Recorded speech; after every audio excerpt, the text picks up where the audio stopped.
Akashvani Devikulam spice FM.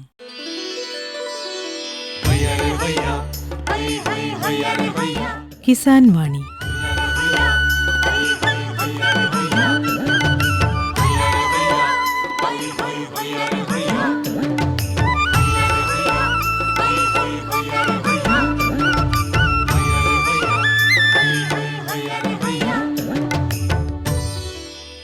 എല്ലാ ശ്രോതാക്കൾക്കും കിസാൻ വാണിയിലേക്ക് സ്വാഗതം.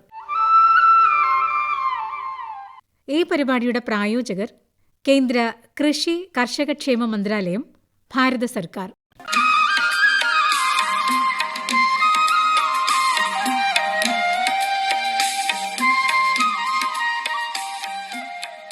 പ്രിയ ശ്രോതാക്കളെ, ഇന്നത്തെ കിസാൻ വാണിയിലേക്ക് സ്വാഗതം.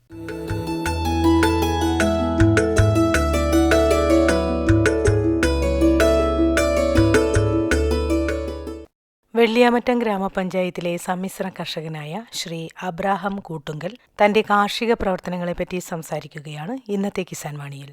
കിസാൻ വാണി ടീം ഇന്നെത്തിയിരിക്കുന്നത് തൊടുപുഴ നഗരത്തിൽ നിന്നും 17 കിലോമീറ്റർ അകലെയുള്ള വെള്ളിയാമറ്റം എന്ന കാർഷിക ഗ്രാമത്തിലാണ്. റബ്ബർ കൃഷിയുടെ കേന്ദ്രമായി അറിയപ്പെട്ടിരുന്ന വെള്ളിയാമറ്റത്തെ കർഷകർ ഇപ്പോൾ സമ്മിശ്ര കാർഷിക രീതി പിന്തുടരുന്നവരാണ്. സമ്മിശ്ര കർഷകനായ കൂട്ടുങ്കൽ അബ്രഹാം തന്റെ കാർഷിക അനുഭവങ്ങൾ ഇന്ന് ശ്രോതാക്കളോട് പങ്കുവയ്ക്കുന്നു. ചേട്ടാ നമസ്കാരം. നമസ്കാരം. ചേട്ടൻ എത്ര വർഷമായിട്ട് കൃഷി രംഗത്തുണ്ട്, കാർഷിക രംഗത്തുണ്ട്? ഏതൊക്കെ ഇനം വിളകളാണ് കൃഷി ചെയ്യുന്നത്? 45 വർഷത്തോളമായി കൃഷിയിലുണ്ട്. മെയിനായിട്ട് ഇപ്പോൾ ഉള്ളത് റബ്ബർ കൃഷിയാണ്. റബ്ബർ, കൊക്കോ, മറ്റ് കപ്പ, നെൽകൃഷി, മത്സ്യകൃഷി, ഇങ്ങനെ പോകുന്ന കൃഷി കാര്യങ്ങൾ. ഈ വെള്ളിയാമറ്റം ഒരു റബ്ബർ കൃഷിയുടെ കേന്ദ്രമായിരുന്നു ഒരു കാലത്ത്. ഇപ്പോൾ എന്നാൽ റബ്ബർ കൃഷി കുറഞ്ഞ് മറ്റ് വിളകളിലേക്ക് കർഷകർ ശ്രദ്ധ കേന്ദ്രീകരിക്കുന്നു. എന്തുകൊണ്ടാണ് ഇങ്ങനെ സംഭവിച്ചത്? എന്താണ് ഇതിന് കാരണം? റബ്ബർ കൃഷിക്ക് മെയിനായിട്ട് പറഞ്ഞാൽ ആദായം കുറവാണ്. മറ്റ് കൃഷിയെ ആശ്രയിച്ച് നോക്കുമ്പോൾ വരുമാനം കുറവ് ഉള്ളൊരു രീതിയായി മാറി. ചെലവിനൊത്ത വരുമാനമില്ല. തുരിശടിക്കുന്നതിനും വളം ചെയ്യുന്നതിനും തക്ക രീതിയിലുള്ള തിരിച്ച് പൈസ കിട്ടാനില്ല. അതുകൊണ്ട് തന്നെ ഈ കൃഷിയിൽ നിന്ന് ആൾക്കാർ മുന്നോക്കം പോകണം. പണിയെടുക്കാൻ ആളില്ല.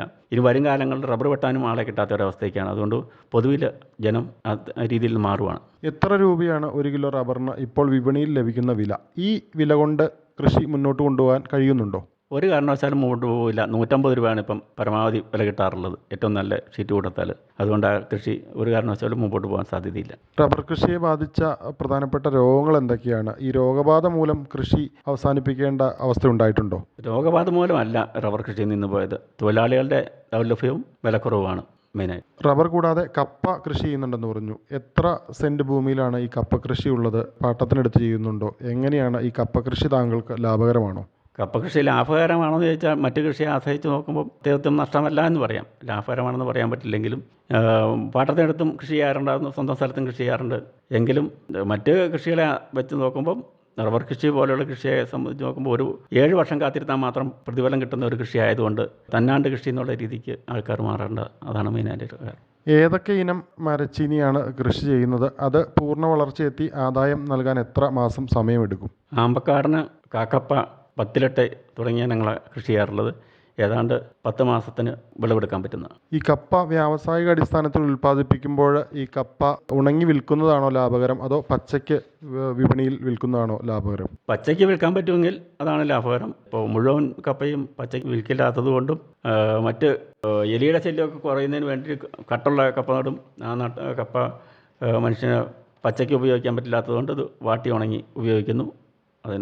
അതിൻ്റെ ചിലവ് ഇത്തിരി ഏറി പോകുന്നു മാത്രം. എങ്ങനെയാണ് താങ്കൾ ഉൾപ്പെടെയുള്ള കർഷകർ ഇപ്പോൾ കപ്പ വാട്ടി ഉണങ്ങാനായിട്ട് എങ്ങനെയാണ് ചെയ്യുന്നത്? അതിന് പ്രത്യേക ഡ്രയർ യൂണിറ്റുകൾ ഉണ്ടെന്ന് അറിഞ്ഞു. അതിൻ്റെ പ്രവർത്തനത്തെക്കുറിച്ചൊന്ന് പറയാമോ? ഞങ്ങൾ 15 അംഗങ്ങളുള്ള ഒരു യൂണിറ്റാണ്. സ്വയം സഹായ സംഘം കർഷകമിത്ര SHG എന്നാണ് അറിയപ്പെടുന്നത്. ഞങ്ങളുടെ പച്ചക്കറി കൃഷി, മത്സ്യകൃഷി, നെൽകൃഷി ഇങ്ങനെയുള്ള കാര്യങ്ങളൊക്കെ ചെയ്യുന്നതിന് ഞങ്ങളോടുള്ള താല്പര്യം കൊണ്ട് കൃഷി വകുപ്പും പഞ്ചായത്തും ബന്ധപ്പെട്ട് ഞങ്ങൾക്ക് ഡ്രയർ തരികയാണ് ഉണ്ടായത്. ഏതാണ്ട് 10 പൈസ മാത്രമേ ഞങ്ങൾക്ക് അതിന് മുടക്ക് വന്നിട്ടുള്ളൂ.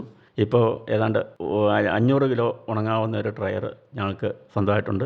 ഈയിടെ മറ്റൊരു ഡ്രയർ കൂടെ വാങ്ങിച്ചിട്ടുണ്ട്, 200 കിലോ ഉണങ്ങാവുന്നത്. അങ്ങനെ പ്രവർത്തനം പോകുന്നു. ഈ പുറത്തുനിന്നുള്ള കർഷകർക്ക് ഇവിടെ കപ്പ കൊണ്ടുവന്ന് ഉണങ്ങാനുള്ള സൗകര്യമുണ്ടോ? എത്ര രൂപയാണ് അതിന് ഫീസായി ഈടാക്കുന്നത്? തീർച്ചയായിട്ടും പുറത്തുനിന്നുള്ള ആൾക്കാരാണ് കൂടുതലായിട്ട് വരുന്നത്. ഏതാണ്ട് ഞങ്ങൾ ഇപ്പോൾ ചെയ്യുന്നത് 1 കിലോ പച്ചക്കപ്പയ്ക്ക് 12 ഉറുപ്പിക എന്നുള്ള രീതിയിലാണ് ചെയ്തു കൊടുക്കുന്നത്. പച്ചക്കപ്പ ഞങ്ങളുടെ അടുക്കൽ എത്തിച്ചാൽ 2-ാം ദിവസം ഉണക്കപ്പ അവരുടെ കയ്യിൽ കൊടുക്കും. എത്ര മണിക്കൂർ സമയമാണ് ഈ കപ്പ വാട്ടി ഉണങ്ങുന്നതിന് വേണ്ടി വരുന്നത്? ഒരു ദിവസം ഫുള്ളായിട്ടെന്ന് പറഞ്ഞ പോലെ ഡ്രൈറിൽ കിടക്കണം ഉണങ്ങി വരാൻ. ഈ കപ്പ കൃഷി ഏതെങ്കിലും തരത്തിലുള്ള രോഗബാധകൾ ഇതുവരെ കണ്ടിട്ടുണ്ടോ? അങ്ങനെ എന്തെങ്കിലും ശ്രദ്ധയിൽപ്പെട്ടിട്ടുണ്ടോ? കഴിഞ്ഞ 2 വർഷമായിട്ട് കപ്പ കൃഷിക്ക് രോഗം കാണുന്നുണ്ട്. മുമ്പ് ഇലയുരുടുന്ന ഒരു അസുഖം ഉണ്ടായിരുന്നു, അതിനിപ്പോൾ കുറവ് വന്നു. പക്ഷേ കഴിഞ്ഞ 2 വർഷമായിട്ട് നട്ട് 1 മാസമൊക്കെ കഴിയുമ്പോൾ കപ്പ ചീഞ്ഞു പോകുന്ന ഒരവസ്ഥ കാണാറുണ്ട്. हर जोखिम से निकल कर फसल आए, सुरक्षित हो जाए। फसल बीमा से हर किसान अब आत्मनिर्भर हो जाए।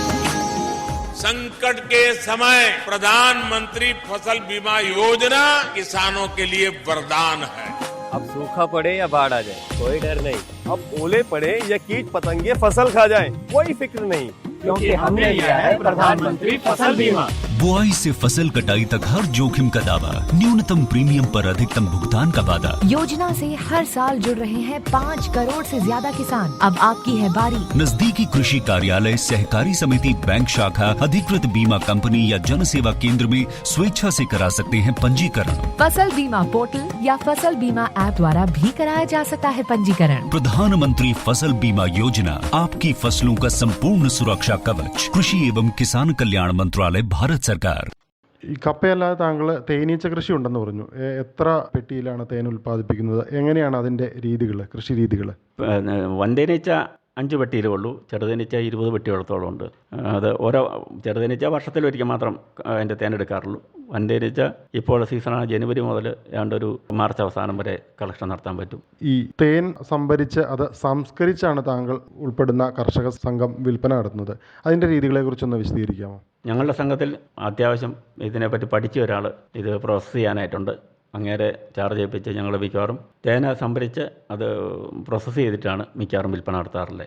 അത് പുറത്തുനിന്നുള്ള കർഷകർക്ക് താങ്കളുടെ ഈ സംഘത്തിലെത്തിച്ച് തേൻ സംസ്കരിച്ചെടുക്കാനുള്ള സൗകര്യം ഒരുക്കിയിട്ടുണ്ടോ? അതിന് എത്ര രൂപയാണ് ഈടാക്കുന്നത്? അങ്ങനെ പുറത്തുനിന്ന് വരുന്നവർക്ക് ഞങ്ങൾ ചെയ്തു കൊടുത്തിട്ടില്ല. ഞങ്ങൾ നിലവിൽ സംഭരിച്ച് ചെയ്തു കൊടുക്കുകയാണ്. എത്ര രൂപയ്ക്കാണ് തേൻ ഇപ്പോൾ പുറത്ത് വിൽപ്പന നടത്തുന്നത്? 1 കിലോയ്ക്ക് 340 രൂപയ്ക്കാണ് വിൽപ്പന നടത്താറുള്ളത്, 1 ലിറ്ററിന്. വൻതേൻ കൃഷിയിൽ എത്ര തവണ ഒരു വർഷത്തിൽ വിളവെടുക്കാറുണ്ട്? സാധാരണ എത്ര ലിറ്റർ വരെ തേൻ ഒരു പെട്ടിയിൽ നിന്ന് ലഭിക്കാറുണ്ട്? പരമാവധി കിട്ടാവുന്ന 22 കിലോ വരെയാണ് ഒരു പെട്ടിയിൽ നിന്ന്. ഒരു വർഷത്തിൽ 22 കിലോ വരെ. ഇതുകൂടാതെ താങ്കൾ നെൽകൃഷിയിലും ശ്രദ്ധ കേന്ദ്രീകരിച്ചിട്ടുണ്ട്. ഏതിനം നെൽവിത്തുകളാണ് കൃഷി ചെയ്തിരുന്നത്? ഇപ്പോഴത്തെ നെൽകൃഷിയുടെ ഒരു അവസ്ഥ? ചുവന്ന അയ്യാറിട്ട്, ഇട്ടിക്കണ്ണൻ മുതലായ വിത്തുകളാണ് വിതച്ചുകൊണ്ടിരുന്നത്. ഇടക്കാലം കൊണ്ട് മറ്റ് ഔഷധ നെൽകൃഷി നടത്തിയിരുന്നു. രക്തശാലി, ഞവര വിത്തുകളൊക്കെ വിതച്ചിരുന്നു. പക്ഷേ അതിൻ്റെ വിപണന സൗകര്യം കൃത്യമായിട്ട് അറിയാതെ വന്ന് ആ 2 കാര്യങ്ങളും നിർത്തിവെച്ചു. ഇപ്പോൾ മറ്റ് നെൽകൃഷിയായി ചെയ്തിട്ടുള്ള ഇപ്പോൾ കാലാവസ്ഥയുടെ വ്യതിയാനം മൂലവും തൊഴിലാളികളുടെ അഭാവവും കൃഷിയെ ബാധിച്ചിട്ടുണ്ട്.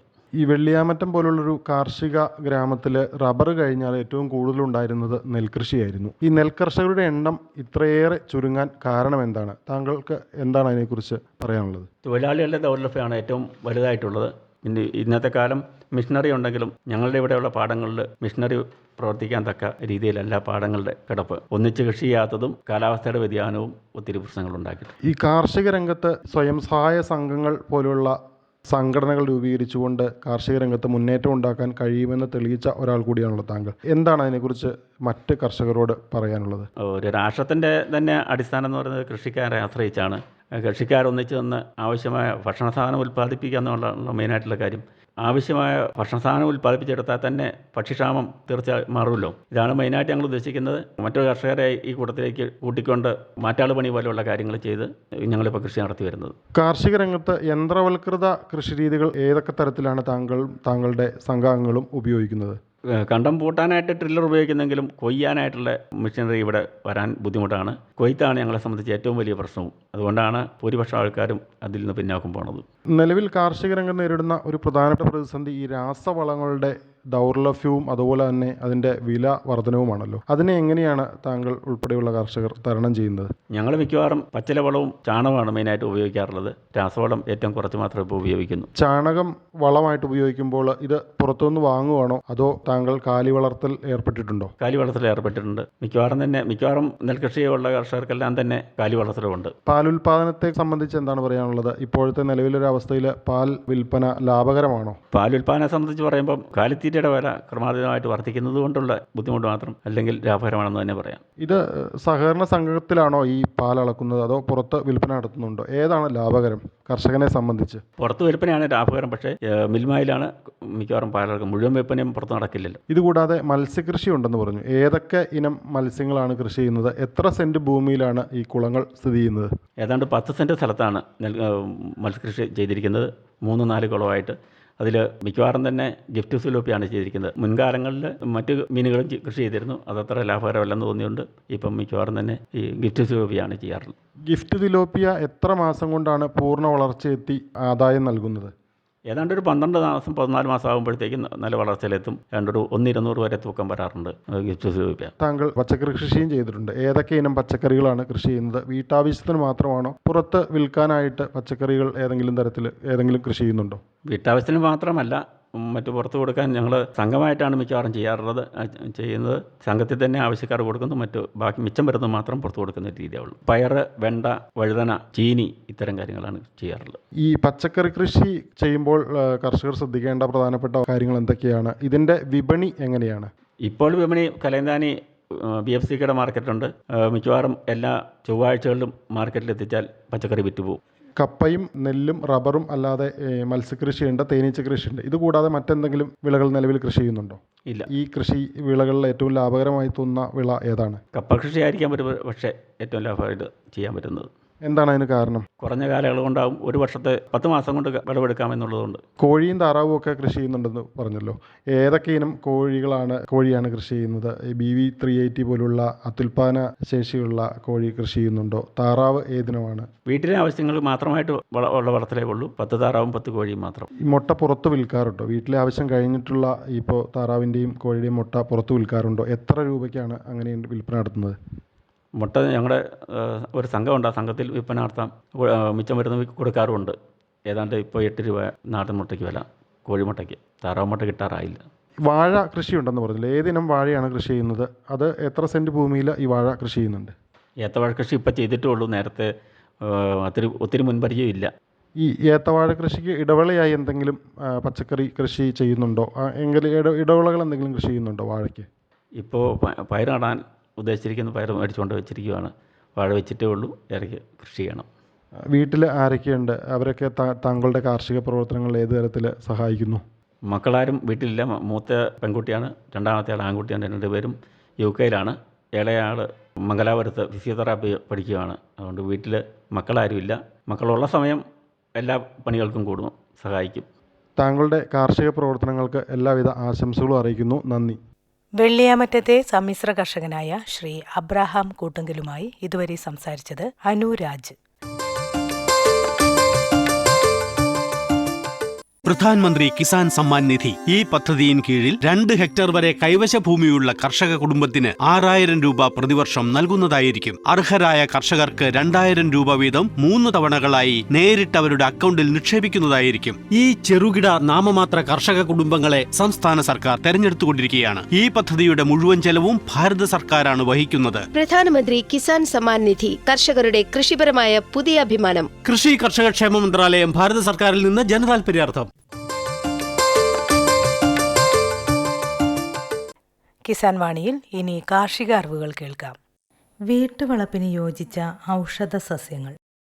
ഔഷധ ചെടികൾക്ക് വ്യാവസായികമായി വളരെയേറെ പ്രാധാന്യം കൈവന്നിരിക്കുന്ന കാലഘട്ടത്തിലാണ് നാം ഇന്ന് ജീവിക്കുന്നത്. വിപണനത്തിന് യോജിച്ചവ ഉൽപ്പാദിപ്പിക്കുന്നത് പോലെ തന്നെ പ്രാധാന്യമുള്ള കാര്യമാണ് വീട്ടാവശ്യത്തിനുള്ളവ നട്ടുണ്ടാക്കുന്നത്. വീട്ടുവളപ്പിലെ ചെറിയ കൃഷിക്ക് അനുയോജ്യമായ ഏതാനും ഔഷധ ചെടികളെ നമുക്കൊന്ന് പരിചയപ്പെടാം. അകത്തി. നാനാവിധ ഉപയോഗങ്ങളുള്ള സസ്യമാണ് അകത്തി. പൂക്കളുടെ നിറത്തെ അടിസ്ഥാനമാക്കി 4 ഇനങ്ങളുണ്ട്. ഇവയുടെ ഇല പോഷകസമ്പുഷ്ടമായതിനാൽ പാചകത്തിന് ഉപയോഗിക്കുന്നു. ദക്ഷിണേന്ത്യയിൽ പല ഭാഗത്തും ഇത് വ്യാപകമായി കൃഷി ചെയ്യുന്നുണ്ട്. മണ്ണിൻ്റെ ഫലപുഷ്ടി വർദ്ധിപ്പിക്കുന്നതിന് ഇത് നല്ലതാണ്. അകത്തിയുടെ തടി പൾപ്പിനായി ഉപയോഗിക്കുന്നുണ്ട്.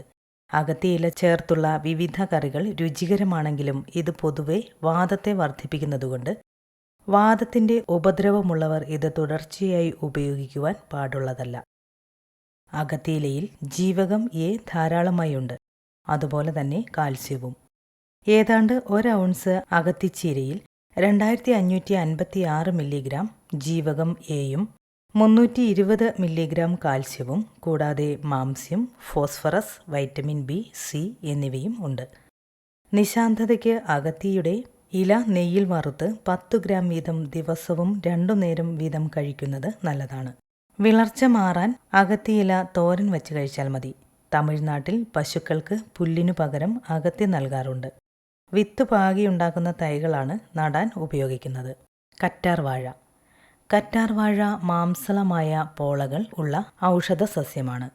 വളരെയേറെ ഔഷധങ്ങളിലും സൗന്ദര്യവർദ്ധക ഉൽപ്പന്നങ്ങളിലും അലോവേര പ്രധാന ചേരുവയാണ്. നന്നായി വളരുന്ന ചെടി 35 മുതൽ 50 സെൻറ്റിമീറ്റർ വരെ ഉയരത്തിൽ വളരുകയും 8 മുതൽ 17 ഇലകൾ വരെ ഉൽപ്പാദിപ്പിക്കുകയും ചെയ്യും. അടുത്ത കാലത്തായി ഗൃഹവൈദ്യത്തിലെ ഒഴിച്ചുകൂടാനാവാത്ത ഇനമായി കറ്റാർവാഴയെ കണക്കാക്കി വരുന്നു. എങ്കിലും ഗർഭിണികൾ കറ്റാർവാഴ ഉപയോഗിക്കുന്നത് നല്ലതല്ല. കായിക പ്രവർത്തന രീതിയിലാണ് ആവശ്യമായ തൈകൾ ലഭ്യമാകുന്നത്. വളർച്ചയെത്തിയ ചെടിയുടെ ചുവട്ടിൽ കിളിർത്തു വരുന്ന ഭൂസ്ഥാരികളാണ് നടാനായി ഉപയോഗിക്കുക. കറ്റാർവാഴയുടെ ഇലയിലെ പ്രധാന ഘടകം അലോയിൻ എന്ന ഗ്ലൂക്കോസൈഡാണ്.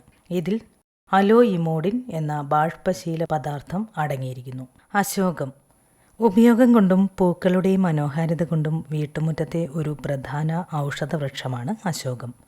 ഈ നിത്യഹരിത വൃക്ഷം പുരാതന കാലം മുതൽക്ക് തന്നെ ഭാരതീയരുടെ ഒരു പുണ്യവൃക്ഷമായി കണക്കാക്കിയിരുന്നു.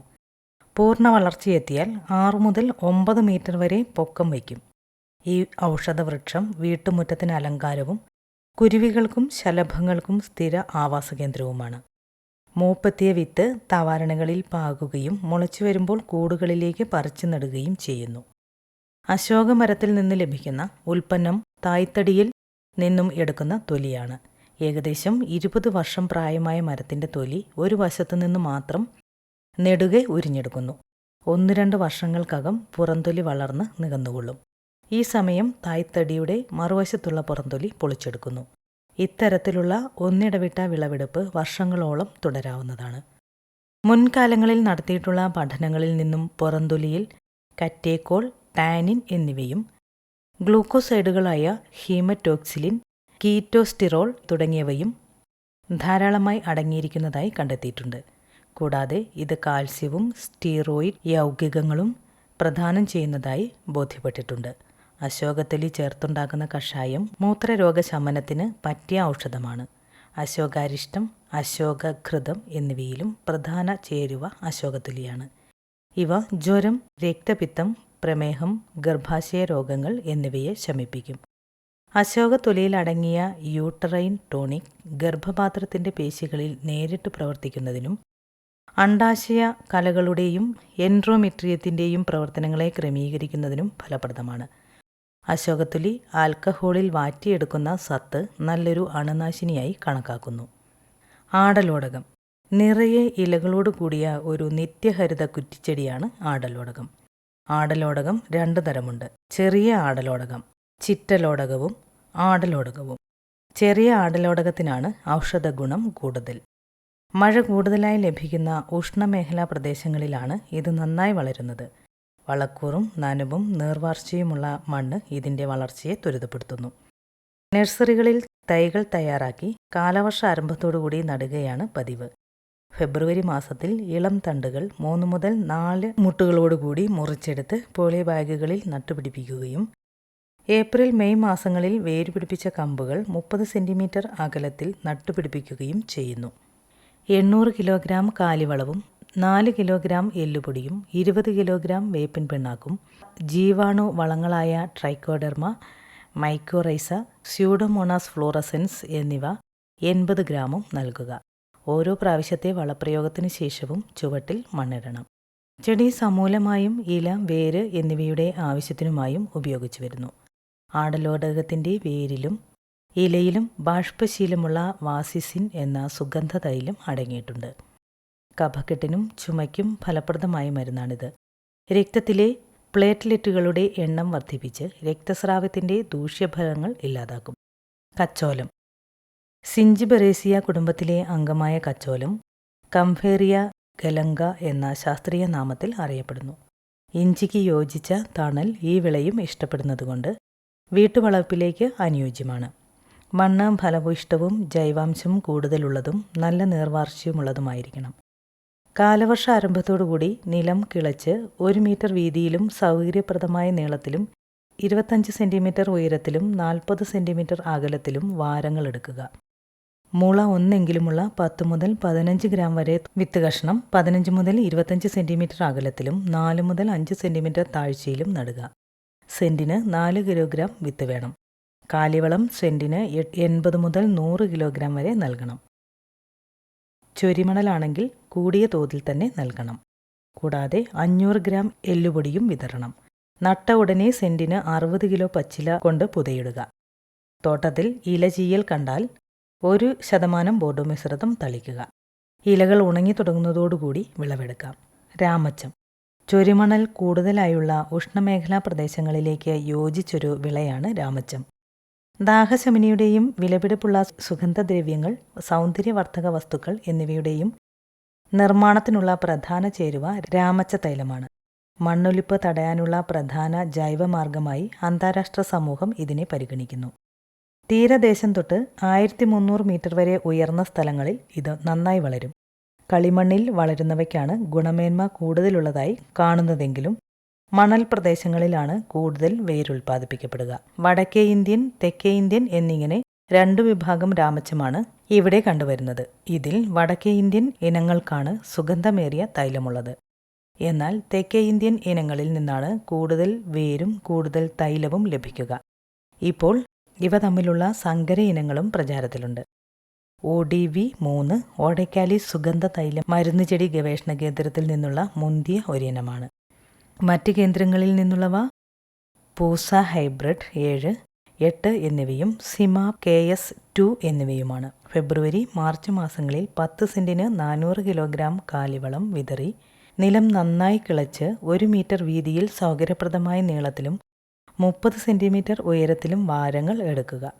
കാലവർഷാരംഭത്തോടുകൂടി മൂടുകളിൽ നിന്നും അടർത്തിയെടുക്കുന്ന ചിനപ്പുകൾ 2-3 വീതം 30 മുതൽ 60 സെൻറ്റിമീറ്റർ അകലത്തിൽ 2 വരിയായി വാരങ്ങളിൽ നടുന്നു. ചിനപ്പുകൾ നട്ട് 15 ദിവസമാകുമ്പോൾ യൂറിയ, രാജ്ഫോസ്, പൊട്ടാഷ് എന്നിവ 10 സെൻറ്റിന് 2 കിലോഗ്രാം വീതവും, നട്ട് 30-ാം ദിവസം യൂറിയ, പൊട്ടാഷ് എന്നിവ വീണ്ടും 2 കിലോഗ്രാം വീതവും നൽകണം. ഓഗസ്റ്റ് മാസത്തിലും ഒക്ടോബർ മാസത്തിലും ചുവട്ടിൽ മണ്ണിടുകയും വേണം. ഉപയോഗത്തെ ആശ്രയിച്ചാണ് വിളവെടുപ്പ് സമയം നിശ്ചയിക്കുന്നത്.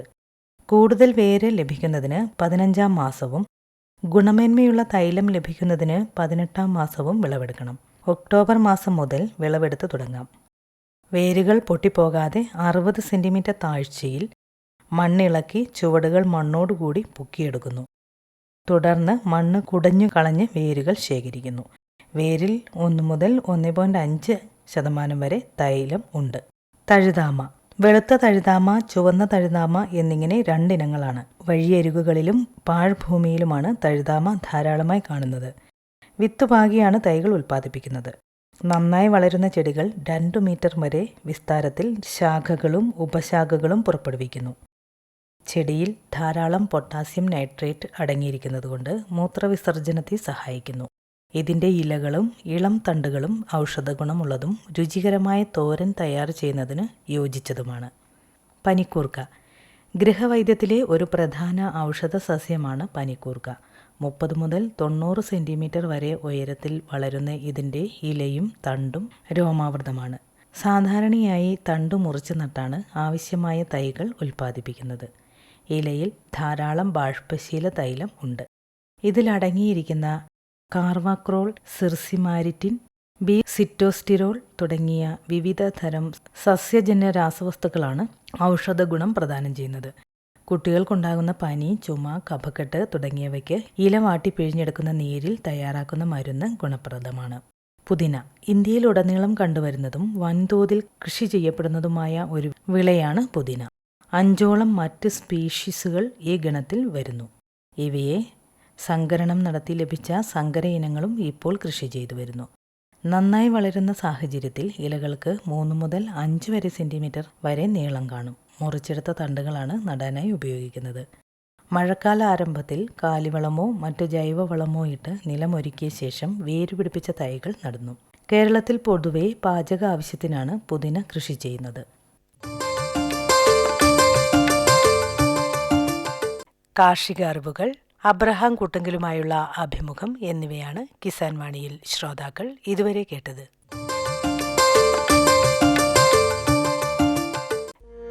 सूखा हो या बेमौसम की बरखा हो, कीड़ा लगे खेत में या दुविधा हो, बहुत ही कम प्रीमियम पे पूरी हो भरपाई, फसल बीमित रहे कटाई के बाद भी भाई। हाँ, ऋणी या अऋणी अब हर किसान लाभ उठाए, एक मौसम एक दर है, सब किसान बीमा कराए। प्रधानमंत्री फसल बीमा योजना से हर किसान मुस्काए। कृषि और किसान कल्याण मंत्रालय द्वारा किसान हित में जारी.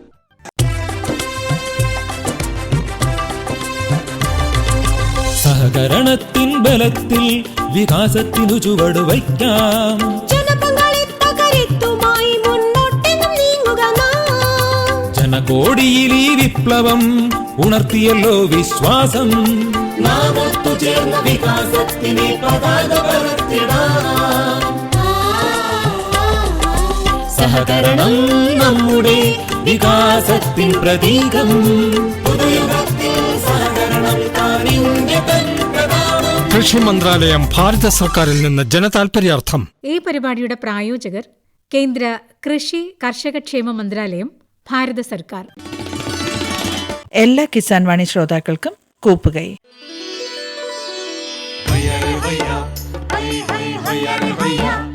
കിസാൻ വാണി സമാപിക്കുന്നു.